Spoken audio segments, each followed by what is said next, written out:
This animation shows brain development from conception through birth. In the first 4 weeks after conception, neural tissue known as the neural plate forms in the outermost layer of embryonic cells. The neural plate folds to form the neural groove, then curls to form the neural tube. This tube differentiates into the forebrain, the midbrain, the hindbrain, and the spinal cord. The forebrain will develop into the cerebral cortex, which translates sensory stimulation. It also controls complex behaviours, thoughts, memories, and problem-solving. The midbrain will develop into a neural relay station for sending information from the body to various sites in the brain. The hindbrain will control the most basic physiological processes, such as breathing and heart rate. The spinal cord is the pathway for conveying information between the brain and the rest of the body. Between weeks 4 and 8, the embryo grows rapidly and the face becomes recognisably human. The eyes on the side of the head begin to migrate forward and 2 distinct hemispheres of the cerebral cortex emerge.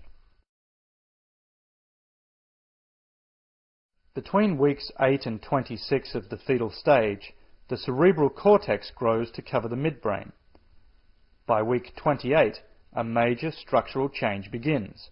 The cortex expands greatly in surface area and becomes wrinkled and folded inside of the skull. Beginning at week 28 and continuing through week 40, the brain surface fills with hills and valleys, called gyri and sulci. These cerebral folds and wrinkles help to create a vast neural network which allows the brain to become a highly flexible yet precise control centre and processor of information. By week 8, the structures of the brain are already in place, but the amount of brain tissue is rapidly increasing as many new nerve cells are formed. The formation of new cells is known as neurogenesis or neural migration. During neurogenesis, new nerve cells migrate from the innermost layers of tissue outward.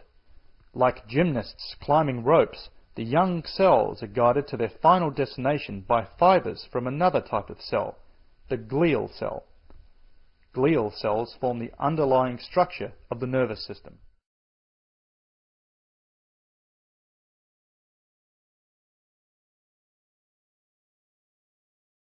Although earlier formed cells rest closer to where they originated, later formed cells move further away from their starting point. In this way, the brain grows, adding layers to itself like the skins of an onion. Once each nerve cell reaches its destination, it begins to acquire characteristics specific to that area of the brain. At this point, each nerve cell sprouts the extensions it needs to communicate with other neurons. There are 2 types of extensions, dendrites and axons. Dendrites look like a network of antennas and receive incoming signals. An axon is a single, larger extension which carries outgoing signals to other neurons. Synaptogenesis is the process in which synapses proliferate in the brain. A synapse is a tiny gap between the dendrites of one neuron and the axon terminal of the next. It's the point of communication between 2 neurons. So many new axons and dendrites form during the process that it's sometimes called exuberant synaptogenesis. This cell growth process continues into a newborn's first year of life.